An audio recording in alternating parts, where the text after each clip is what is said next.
Llegamos así, hermanos, a la proclamación de la palabra. Nos hemos preparado y vamos a introducirla con el texto en la Lectio Divina, en el libro de Isaías, para leer dos capítulos, el 11 y el 12. Isaías 11 y 12, los dos capítulos vamos a leerlos de manera alternada. Inicio en el 11.1, nos reunimos en el 12.6. Dice así la Escritura: saldrá una vara del tronco de Isaí, y un vástago retoñará de sus raíces. Y reposará sobre él el espíritu de Jehová, espíritu de sabiduría y de inteligencia, espíritu de consejo y de poder, espíritu de conocimiento y de temor de Jehová. Y le hará entender diligente en el temor de Jehová.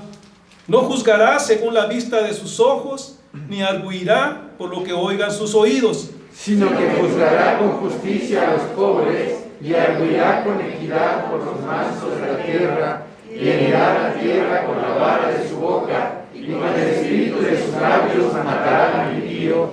Y será la justicia cinto de sus lomos, y la fidelidad ceñidor de su cintura.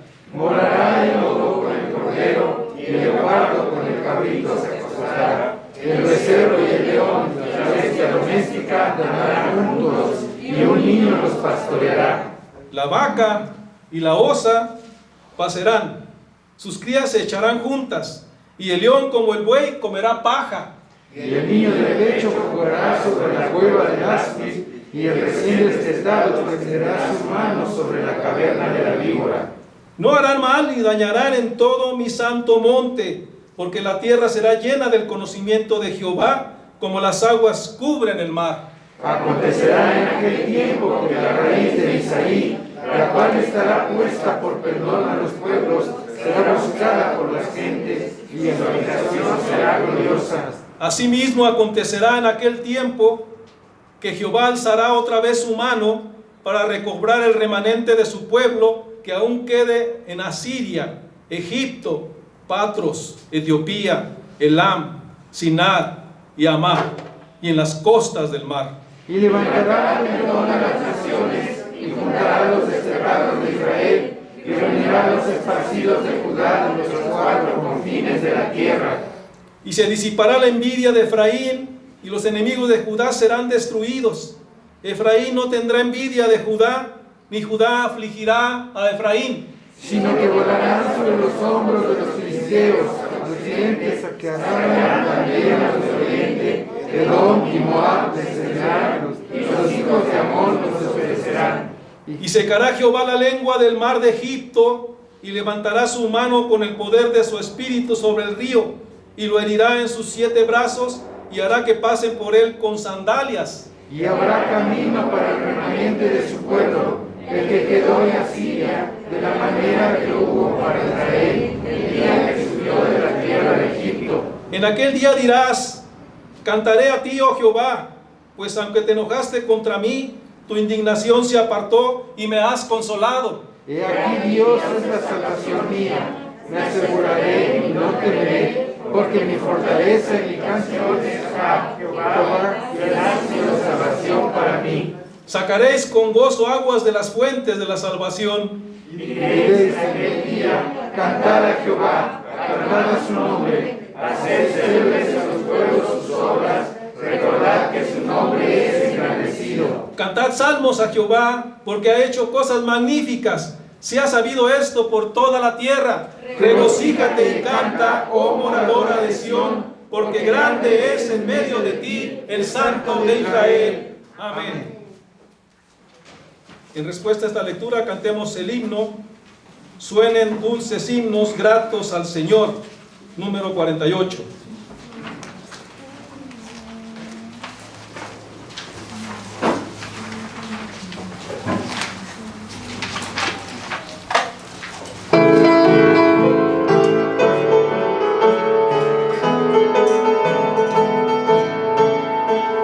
Suenen dulces himnos gratos al Señor, y oigas el concierto universal. Desde el alto cielo baja el Salvador.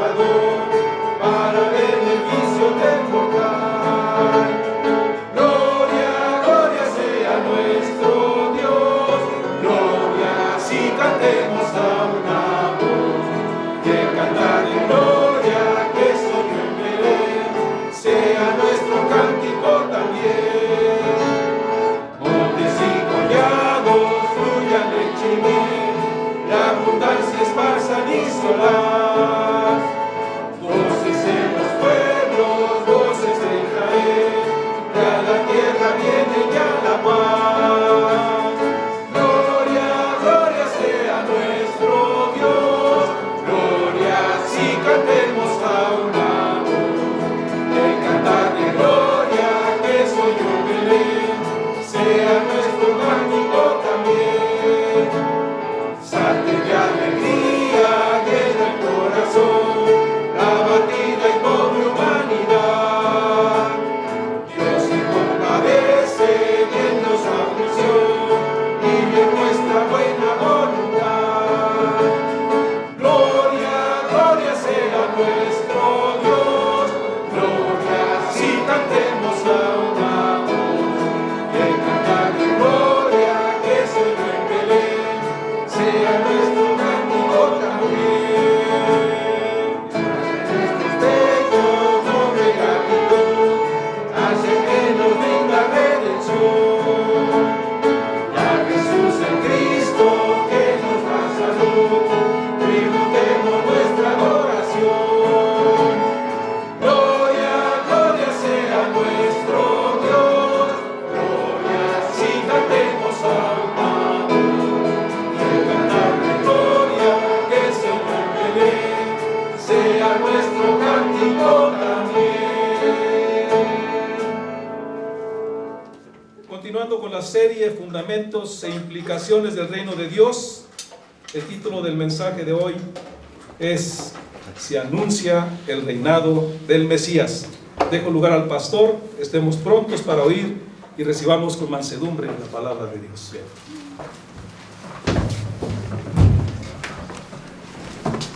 Tomen su lugar, por favor, hermanos.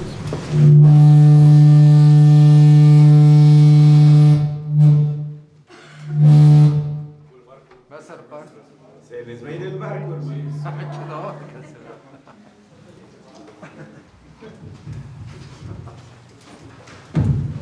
Ferry.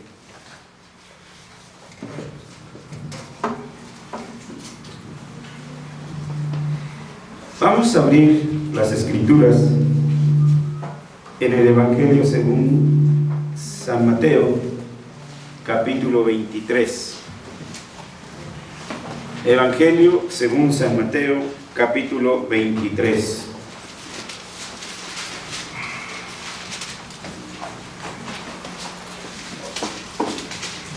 Y vamos a leer con atención el versículo 23. Mateo 23, 23. Vamos a leerlo todos juntos. Dice así: Ay de vosotros, escribas y fariseos, hipócritas, porque diezmáis la menta y el eneldo y el comino, y dejáis lo más importante de la ley, la justicia, la misericordia y la fe. Esto era necesario hacer si dejaras de hacer aquello. Amén. Vamos a orar. Nuestro Dios y nuestro Rey, nuestro Padre, venimos a este lugar en el cual tú has consagrado para congregar a tu remanente fiel, al que tú has convocado y que has reunido en la fe de nuestro Señor Jesucristo. Venimos aquí porque solo tú tienes palabras de vida y porque a través de la proclamación, de la republicación de tu palabra, nuestros corazones, Señor, son llevados a la verdad. Al escuchar tu palabra queremos rogarte, Señor, que nos ayudes a conocerla en toda su amplitud, en toda su profundidad, en todos sus alcances. Concédenos también que por la milagrosa intervención de tu Espíritu Santo, nuestros corazones sean iluminados para que podamos entender nuestra vocación, la razón de ser, la razón de estar aquí en tu reino. Y te rogamos que muevas todas las fibras de nuestro ser, nuestros tendones, nuestros músculos, todo, Señor, para que vivamos única y exclusivamente haciendo tu voluntad. En el nombre de Cristo Jesús. Amén. Amén. Creo que en este pasaje tenemos la típica respuesta que en los tiempos modernos la Iglesia ha dado a la palabra, a la poderosa palabra viva del Señor.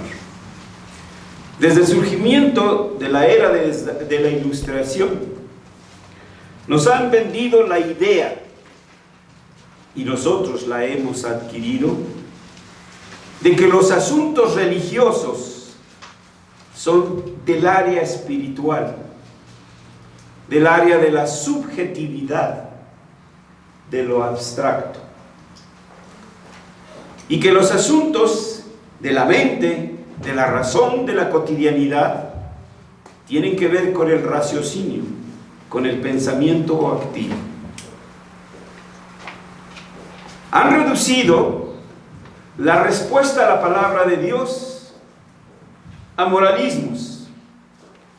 Y eso no quiere decir que los cristianos no seamos morales. Sí, pero la vida cristiana no se limita hasta ahí. Y no solamente de esta época, siglo XVIII, estamos siglo XXI, estamos a más de 200 años y la respuesta de la Iglesia sigue siendo la misma. Harry Antonides, en uno de sus ensayos, dice: hay lugar para el cristiano en la plaza pública, es decir, en la arena pública, en la cotidianidad de la vida. Y por supuesto que en su ensayo, a través de su exposición, dice que sí. Pero comienza con una sección muy importante, advirtiéndonos de que la respuesta cristiana no se reduce a la vida moralista y que no es con eso que vamos a impactar. Quiero saber si los movimientos evangélicos en Brasil, que oraron en las esquinas, que no sé cuántas manifestaciones hicieron, movieron la posición de Bolsonaro. Aquí en México las manifestaciones han hecho cambiar la idea del Congreso. No, porque no hemos estado adentro, en donde se deciden las ideas, en donde hay una lucha, una batalla por las ideas. Y mientras sigamos aquí, pues no va a pasar nada. Y esto es lo que tenemos que entender. Por eso al hablar del reino de Dios, que es el tema general que se ha venido desarrollando, hemos hablado de sus fundamentos y sus implicaciones, que no es una idea filosófica nada más, ni es un dogma doctrinal por el cual estamos luchando. Tiene sus fundamentos y por lo tanto también sus implicaciones. ¿A qué nos empuja el conocimiento de este importante tema que tiene su fundamento en las Escrituras? Ahora estamos en la sección del asunto del reino de Dios en la historia de la redención en el Antiguo Testamento. Y hemos visualizado cómo desde el Génesis hasta donde vamos a llegar hoy, el asunto del reino es como un hilo dorado que atraviesa todo el Antiguo Testamento. Y no solo el Antiguo Testamento, también el Nuevo, como lo veremos más adelante. El último tópico que tratamos el domingo 26 de julio, porque hicimos un paréntesis, recordarán, para celebrar nuestro 25 aniversario, fue un reino y un pueblo. Vimos cómo entonces de la humanidad el Señor poco a poco fue separando patriarcas: Abraham, Jacob, Isaac, tribus, hasta formar un pueblo que introdujo a la tierra prometida. Y entonces ahí vemos un rey, un reino y un pueblo. Y vimos cómo entonces no eran solamente demandas espirituales o místicas, sino que la misma Escritura daba principios en la vida cotidiana, en las relaciones sociales, en la justicia social, en el campo, en la totalidad de la vida.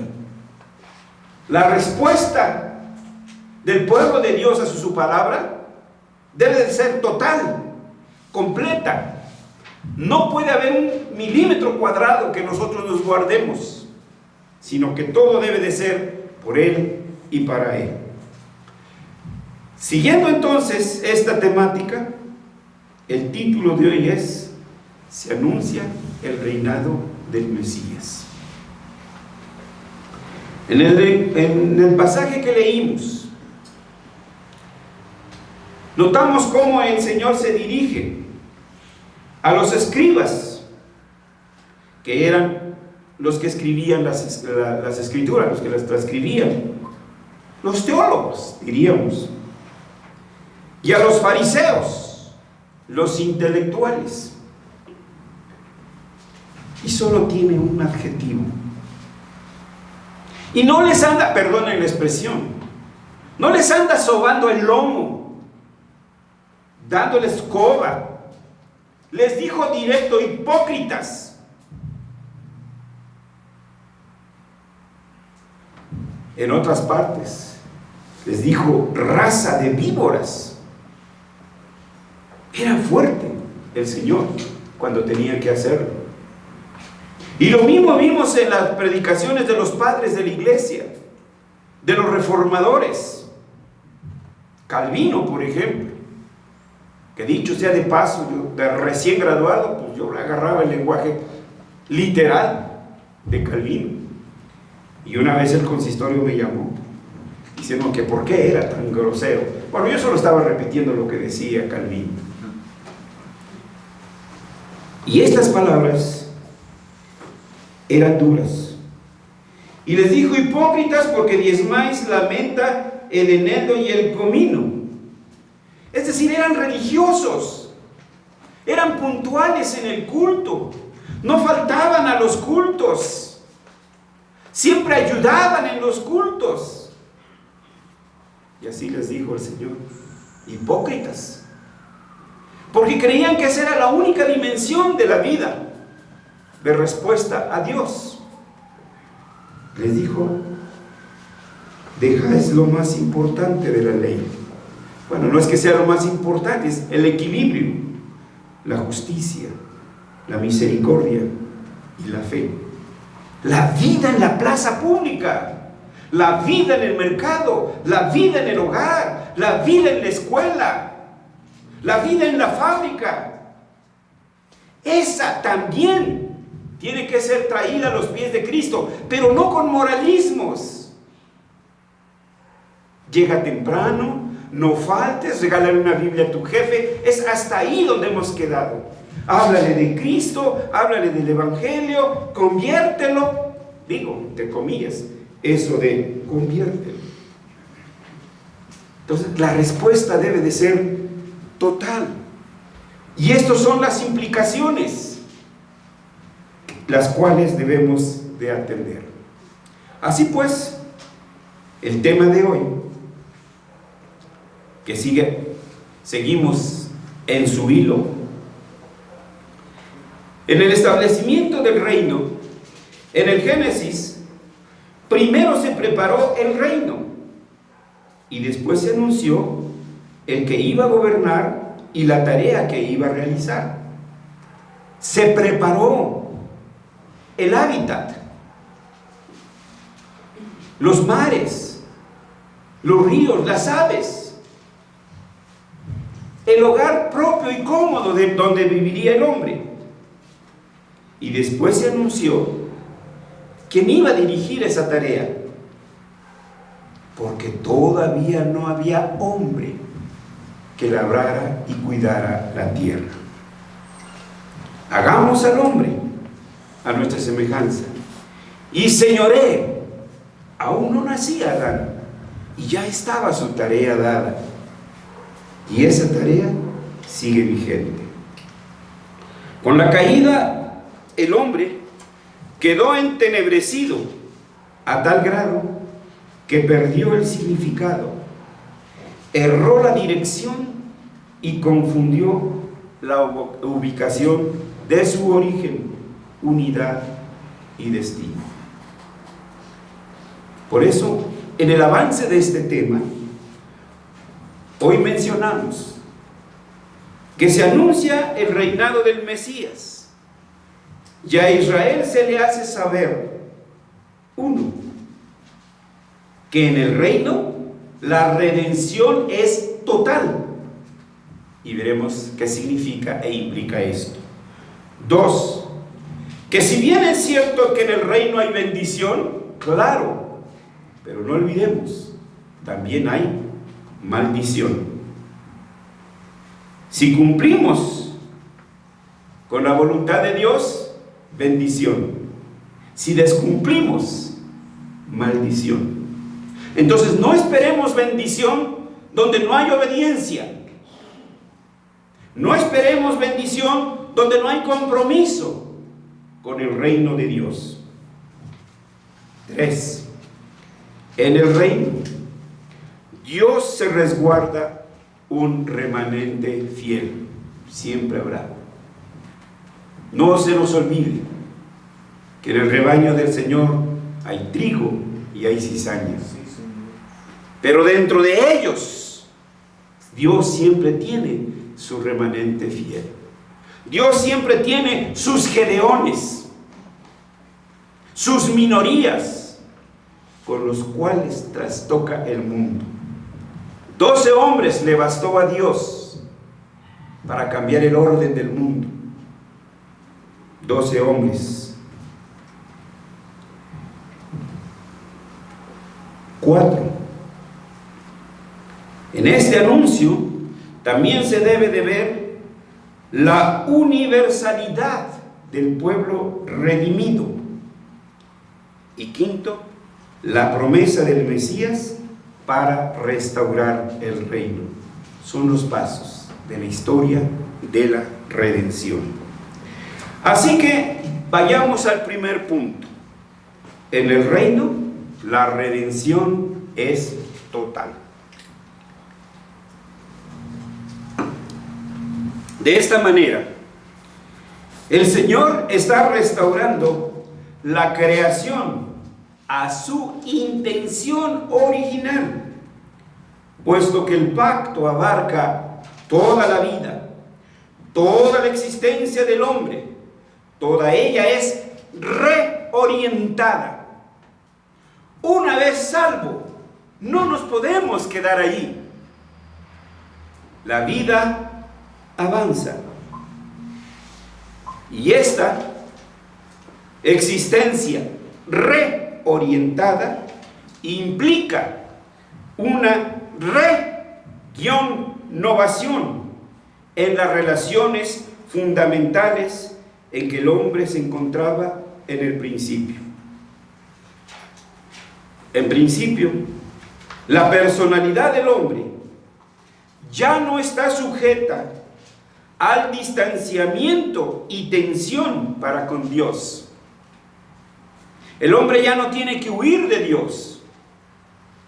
Ahora Dios se acerca también al hombre a través de la mediación de su Hijo Jesucristo. Y aún las relaciones sociales con el prójimo son redimidas. Y el vínculo entre el hombre y la creación es ahora una bendición para la tierra. Veamos claramente estas 3 dimensiones de la redención.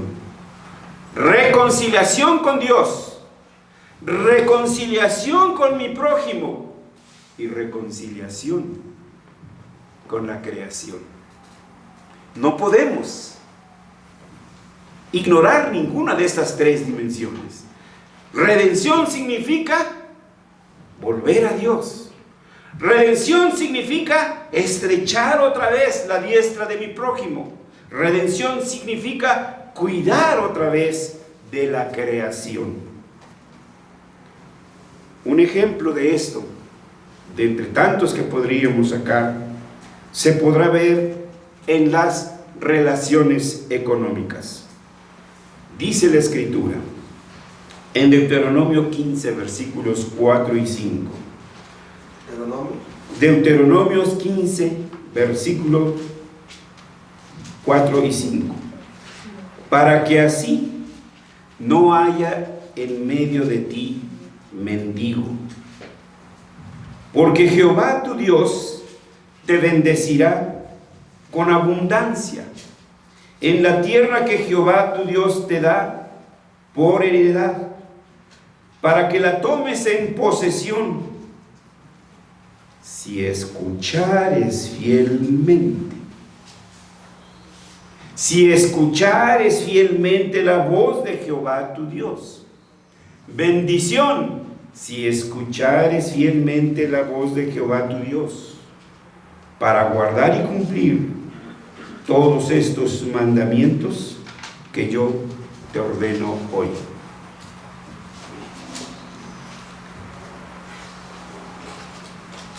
Pobres entre la comunidad significa desobediencia.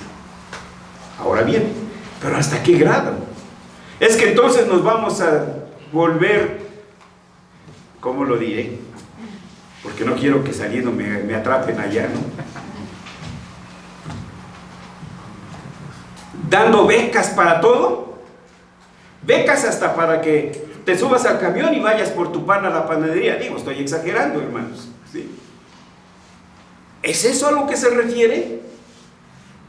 ¿Es un fomento a la flojera? ¿Un monumento a los flojos? No, por supuesto que no. De ninguna manera. Pero hay principios. Cuando ciegues la mies de tu tierra, no cegarás hasta el último rincón de ella, ni espigarás tu tierra cegada, ni rebuscarás tu viña, ni recogerás el fruto caído de tu viña.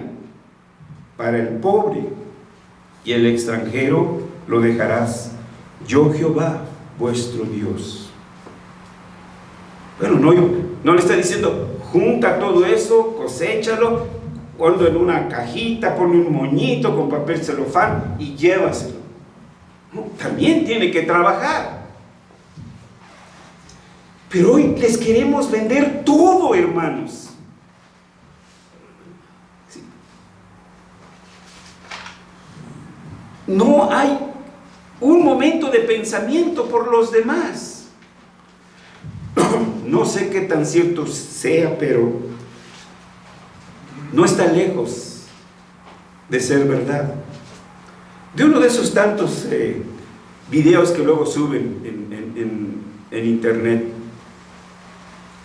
de un hombre, de un chamaco bien abusadillo, no hombre, no, se le prendió de inmediato el foco. ¿Sí? Fue a la farmacia, no sé qué, y se compró todos los alcoholes que había y todos los cubrebocas y todo lo que tenía la tienda. Y empezó a llenar botellas de alcohol y entonces a venderlos. Llega una señora a comprar, no hay. No había.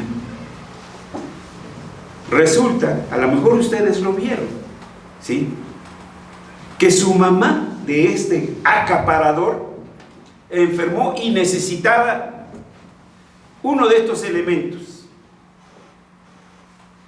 y no lo sabía. Y una vecina le dio del de ella. ¿Es esto, hermanos, justicia social? Este es el punto, hermanos. Que no pensamos en nuestro prójimo. No se trata de, como dice la leyenda del rey Wenceslao, agarrar la bolsita y andar repartiendo pepitas de oro a los flojos. No se trata de crear flojos. Se trata de trabajar en el reino de Dios.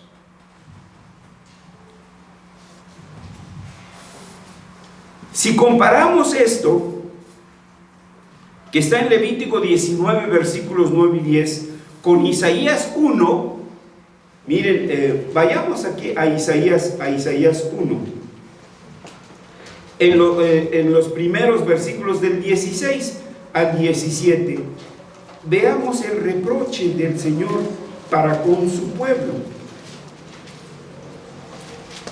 Príncipes de Sodoma, oíd la palabra de Jehová, escuchad la ley de nuestro Dios, pueblo de Gomorra. ¿Para qué me sirve, dice Jehová, la multitud de vuestros sacrificios? Hastiado estoy de holocaustos de carneros y de cebo de animales gordos. No quiero sangre de bueyes, ni ovejas, ni machos cabríos. Se refiere a los holocaustos. ¿Quién demanda esto de vuestras manos cuando venís a presentaros delante de mí para hollar mis atrios? Dios se siente afrentado cuando venimos a su culto como unos verdaderos hipócritas, cultistas, aleluyistas nada más. No me traigas más vana ofrenda. El incienso me es abominación. Luna nueva, día de reposo. El convocar asambleas no la puedo sufrir. Son iniquidad vuestras fiestas solemnes. Vuestras lunas nuevas, vuestras fiestas solemnes, las tiene aborrecidas mi alma. Me son gravosas. Cansado estoy de soportarlas. No en vano el maestro le dijo a los fariseos y a los escribas: hipócritas, porque preferimos que se pudran las cosas ahí en nuestra alacena antes que compartirlas. Cuando extiendas vuestras manos, yo esconderé de vosotros mis ojos. Así, cuando multipliques la oración, yo no oiré. Llenas están de sangre vuestras manos. Y luego viene la recomendación: lavaos y limpiaos, quitad la iniquidad de vuestras obras de delante de mis ojos, dejad de hacer el mal, aprended a hacer el bien, buscad juicio, restituid al agraviado, haced justicia al huérfano, amparad a la viuda. Justicia social. La comunidad cristiana, el pueblo de Dios, los elegidos. Venid luego, dice Jehová, y estemos a cuenta. Si vuestros pecados fueren como la grana, como la nieve serán emblanquecidos. Si fueren rojos como el carmesí, vendrán a ser como blanca lana. Así pues, la redención total implica una redirección cúltica, sí, pero a la vez involucra una práctica redireccionada de la justicia social y una utilización racionada de los recursos naturales de la creación. Así que la adoración cúltica y el servicio en el reino de Dios se integran en un binomio inseparable. La redención es total, todo. El segundo punto que hablamos fue que en el reino de Dios hay bendición, sí, pero también hay maldición. No olvidemos el anverso de la moneda. Debido al poder redentor de la palabra, la raza redimida puede volver a ser una comunidad cúltica. De hecho, debe serla. Y a la vez, debe ser una comunidad de servicio, porque la palabra de vida y bendición ha llegado ahí. Mas cuando el pueblo de Dios rechaza esa palabra, su vida se deteriora. Vean a los hermanos que salen de nuestras iglesias y que no vuelven a otra iglesia. Vean cómo poco a poco en su misma persona va cambiando. Empecemos por su look. Si vemos su proceso diario, bueno, pues ahí más o menos nos vamos acostumbrando. Pero si no los vemos ahorita, pero los vemos dentro de 6 meses, nos espantamos. Dios mío, este era el hermano que salió de aquí. Esos son los frutos del alejamiento de la palabra que da vida, que nos renueva. Se notan, se ven. Cuando el pueblo de Dios rechaza esa palabra, su vida se deteriora, se desintegra y se convierte en una maldición. Así resumió Moisés la elección de la vida. He aquí yo pongo hoy delante de vosotros la bendición y la maldición. La bendición: si oyeres los mandamientos de Jehová vuestro Dios, que yo os prescribo hoy. La maldición: si no oyeres los mandamientos de Jehová vuestro Dios, y os apartareis del camino que yo os ordeno hoy, para ir en pos de Dios ajenos, de dioses ajenos que no habéis conocido. Suena duro, suena seco, yo lo sé. Pero las personas que amamos y que no son obedientes a Dios, viven bajo maldición, son malditos. Y eso debe de dolernos aquí. Y debemos entonces, con lágrimas del corazón, elevar nuestras oraciones, nuestras plegarias en súplica a Dios, para que tenga compasión de los nuestros. Si comparamos esto, por ejemplo, con Deuteronomio capítulo 28 y el precedente, ahí se presentan las bendiciones de la obediencia y las consecuencias de la desobediencia. Es tan claro, son 2 capítulos un poco largos. Tu arteza, tu esposa, tu salud, tu terreno, tu siembra, todo será bendición. Lo contrario, ¿sí? Lo contrario, entonces todo es maldición. Pues yo creo que sí lo leemos. Deuteronomio 28, si alguien nos ayuda, versículos 3 al 6. ¿Alguien que lo lea? 28, 3 al 6. Acontecerá que si oyeres atentamente la voz de Jehová tu Dios, para guardar y poner por obra todos tus mandamientos que yo te prescribo hoy, también Jehová tu Dios te exaltará sobre todas las naciones de la tierra, y vendrán sobre ti todas estas bendiciones, y te alcanzarán si oyeres la voz de Jehová tu Dios. Bendito serás tú en la ciudad, y bendito tú en el campo. Bendito el fruto de tu vientre, el fruto de tu tierra, el fruto de tus bestias, la cría de tus vacas y los rebaños de tus ovejas. Bendita será tu canasta y tu arteza de amasar. Bendito serás en tu entrar y bendito en tu salir. Toda la vida. Y aún hay otra frase por ahí: aún serás exaltado entre las naciones. Suena feo, pero se dice que México es el patio trasero de una nación que está al norte. ¿Somos el trasero de ellos? ¿Nos gusta esto, hermanos? Bueno, pues es lo que hemos cosechado, hermanos.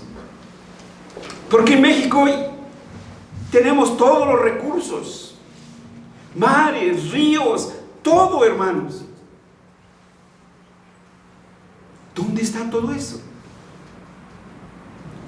Por el contrario, si alguien nos lee de este mismo capítulo, versículos 15 al 19. Pero acontecerá si no oyeres la voz de Jehová tu Dios, para procurar cumplir todos sus mandamientos y sus estatutos que yo te intimo hoy, que vendrán sobre ti todas estas maldiciones y se alcanzarán. Maldito serás tú en la ciudad y maldito en el campo. Maldita tu canasta y tu arteza de amasar. Maldito el fruto de tu vientre, el fruto de tu tierra, la cría de tus vacas y los rebaños de tus ovejas. Maldito serás en tu entrar y maldito en tu salir. Maldito, maldito, maldito, maldito. Por donde quiera se oye maldito. Es la realidad. Es la realidad. ¿Hay bendición? Sí, pero también maldición. El siguiente punto. En el reino de Dios, en el reino, Dios se resguarda un remanente fiel. Cuando el pueblo de Israel siguió a otros dioses, la integralidad, el shalom y la bendición desaparecieron. A causa de su rebeldía y apostasía, Israel fueron exiliados a Asiria y Babilonia. Y aquí está la gracia de Dios. Y aún ahí en su auxilio, el Señor envió a sus profetas, quienes proclamaron la necesidad de la renovación del pacto, e hicieron hincapié cada vez más plenamente en el compromiso espiritual del corazón, en la lealtad del verdadero Israel, el remanente. El pecado jamás podrá sobrepasar la gracia, porque aún en medio de un pueblo apóstata, rebelde y contradictor, Dios siempre se guarda un remanente fiel, el cual debe entender que su lealtad al reino incluye adoración y servicio, culto y trabajo. Si entiende esto, entenderá entonces la necesidad de la pronta llegada del Mesías, porque yo no puedo. Y pasamos entonces al penúltimo punto, la universalidad del pueblo redimido. Aún en este momento del exilio, los profetas también son los instrumentos del Señor para revelarnos que la palabra no es solo para Israel, sino para todo el mundo. Isaías, como leímos en el capítulo 12, el versículo 5, canta salmos al Señor porque ha triunfado, y esto debe ser dado a conocer en todo el mundo. Jonás tuvo que aprender esto. ¿Por qué le tengo que ir a predicar el evangelio a un pueblo pagano? Y no fue. ¿Por qué no fue? Bueno, adelante nos da la respuesta. Porque yo sé que eres un pueblo clemente y yo sé que los vas a perdonar, por eso no quise ir, porque los tenía por enemigos. ¿Cómo es posible?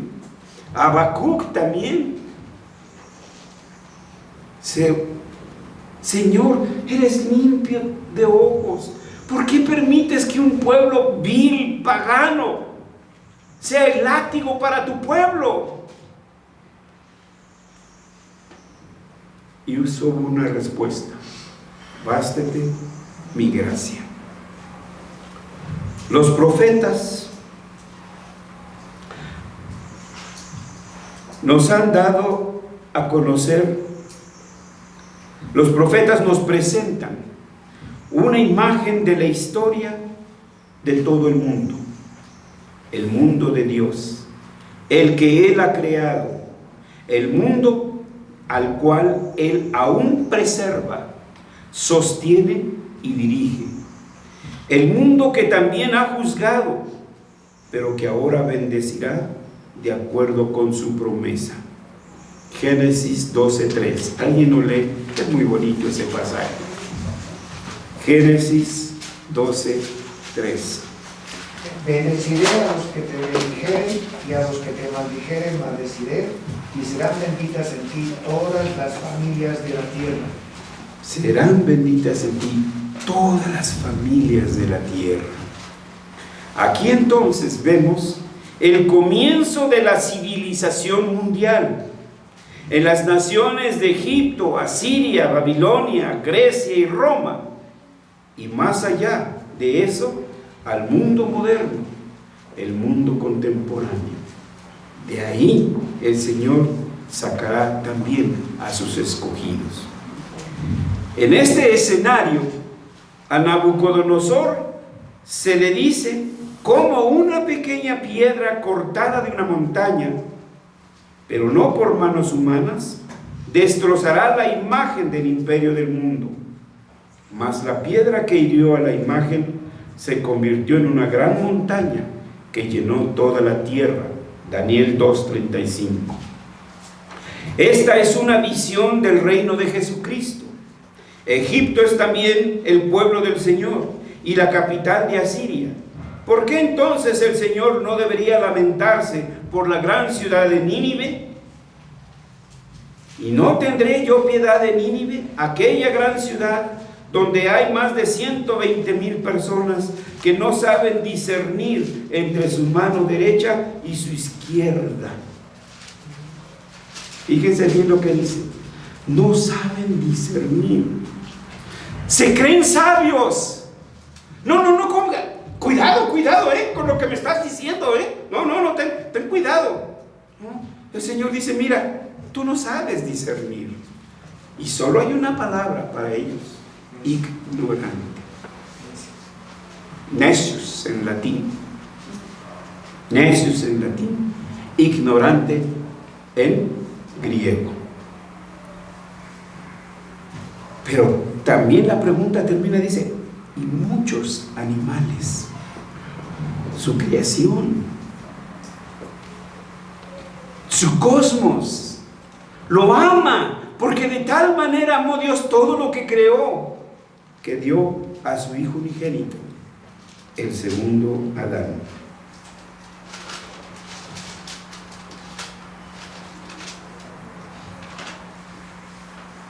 Traeré, dice en Isaías, de lejos mis hijos. Traeré de lejos mis hijas, de los confines de la tierra. Todos los llamados de mi nombre, todos los llamados de mi nombre, subrayar. Para gloria mía los he creado, los formé y los hice. ¿Cuál es el fin principal del hombre? Glorificar a Dios y gozar de Él para siempre, porque de Él, por Él y para Él son todas las cosas. Bajo todo este contexto, Israel ahora tenía que aprender que él no podría solo, que necesitaba un Redentor, y entonces les es anunciado el Mesías. El último punto es entonces la promesa del Mesías para restaurar el reino. Fíjense bien la pregunta que le hacían sus discípulos al maestro: ¿restaurarás en este tiempo el reino? Ellos tenían una visión del reino, sabían del reino. Lo lamentable es que lo estrecharon. Como tal vez nosotros lo hemos estrechado, la vida cristiana solamente a su dimensión cúltica, y que creemos que con eso ya cumplimos, y que nadie nos debe de reprochar, porque yo no soy como el que falta, yo no soy como el que se va de aquí, yo no soy como que, no, porque yo llego temprano, yo nunca he faltado, etc. No, cuidado. No es a ese punto donde llegamos. El reino de nuestro Señor está a punto de ser revelado al mundo.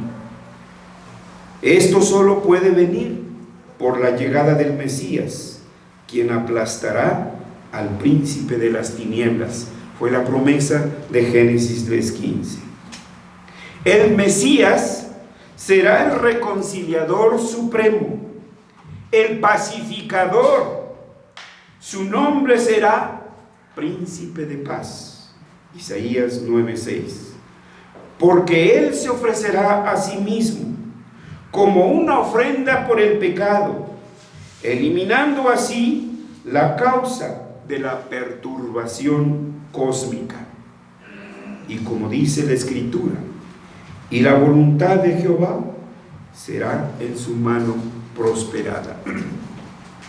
He aquí la visión que Isaías presenta ante el pueblo de Dios, la visión que debe mover a la iglesia desde Belén por todo su camino hasta la Nueva Jerusalén. Es aquí donde está la fundación y el futuro de la iglesia, y asimismo su tarea, la tarea de la iglesia: rescatar, restaurar y redirigir la adoración y el servicio del pueblo redimido, servicio que ha de realizar en el reino de Dios. Dice Isaías 11, versículos 1, 4 y 6: Saldrá una vara del tronco de Isaí, y un vástago retoñará de sus raíces. Juzgará con justicia a los pobres, y arguirá con equidad por los mansos de la tierra. Morará el lobo con el cordero, y el leopardo con el cabrito se acostará. El becerro y el león y la bestia andarán juntos, y un niño los pastoreará. Tal serán las dimensiones de la reconciliación: Dios hombre, Dios creación, Dios hombre, hombre. En conclusión, en esta sección se anuncia el reinado del Mesías, y a Israel se le hace saber que, uno, en el reino la redención es total. La redención no se da en pequeños abonitos, en abonitos fáciles y pagos difíciles. No es del guardadito. 2. En el reino hay bendición, sí, pero también maldición. 3. En el reino Dios se resguarda un remanente fiel, la nueva raza redimida, la nueva humanidad, con los cuales va a trabajar en su reino. 4. La universalidad del pueblo redimido, de todas las naciones. El Señor sacará a sus elegidos y formará su remanente fiel. Y 5. La promesa del Mesías para restaurar el reino. ¿Y qué tiene que ver todo esto con nosotros? Con los viejos, como dice el apóstol Pablo, los que estamos a punto ya para ser sacrificados, de que estamos esperando ya el llamado del Señor. ¿Y qué para la juventud? ¿Y qué para los niños? ¿Qué para nosotros como iglesia? Y particularmente nosotros como iglesia del Mesías. 1. Recuerden, niños, recuerden, jóvenes, recuerden, jóvenes adultos, tengamos presente los viejos, toda la Biblia para toda la vida. Pues lo mismo que Dios pidió al antiguo Israel es lo mismo que pide de la nueva humanidad. La iglesia del Nuevo Testamento es la continuidad de la iglesia del Antiguo Testamento. Así que no podemos ignorar los mandamientos del Antiguo Testamento. Son también para nosotros hoy en día. 2. Tengamos presente no solo que toda la Biblia es para toda la vida, sino que toda la vida es religión. Mateo 23, 23, como lo leímos: ay de vosotros, escribas y fariseos, hipócritas, cúlticos, aleluyistas. Bueno, esa paráfrasis es mía.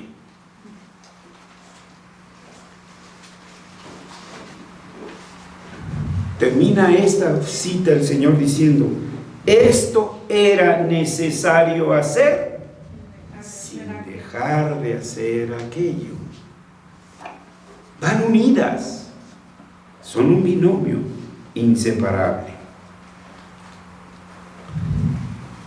Y 3, ¿qué importancia tienen para nosotros? Entonces, la sentencia es que es necesario hacer todo. Marcos 10:21. Entonces Jesús, mirándole, le amó. Dios sigue viéndonos con compasión. Dios sigue viéndonos y diciendo, te amo, Pancho, no el Nopales. Te amo, Juan, no el de la esquina. Una cosa te falta. Pepe, una cosa te falta. Vende todo lo que tienes, dalo a los pobres y tendrás tesoros en el cielo. Ven, sígueme, tomando tu cruz. No le está pidiendo que venda sus cosas y que se ponga a repartirlas, no. La otra dimensión de la vida, la justicia social, la economía, la educación, la jurisprudencia, la ciencia, todo debe ser traído a los pies de Jesucristo. Ese es nuestro reto, esa es nuestra implicación. ¿Estamos listos para emprenderlo? Dios nos ayude a poderlo cumplir. Vamos a orar.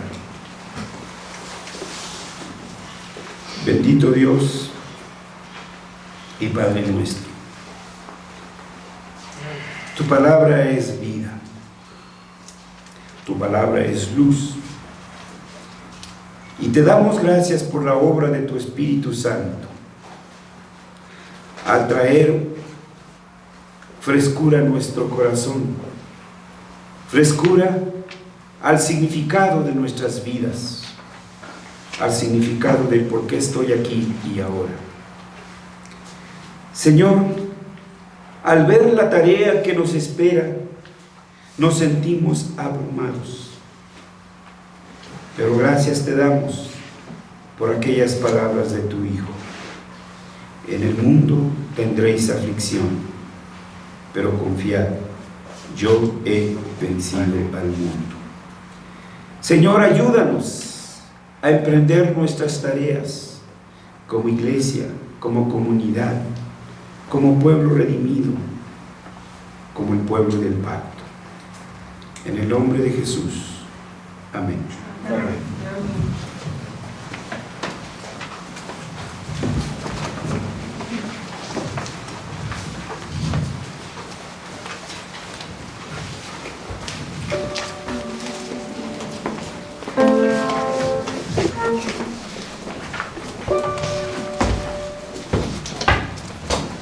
En pie, hermanos, vamos a dar respuesta a la palabra predicada cantando el himno Tras la tormenta del arco iris, número 309.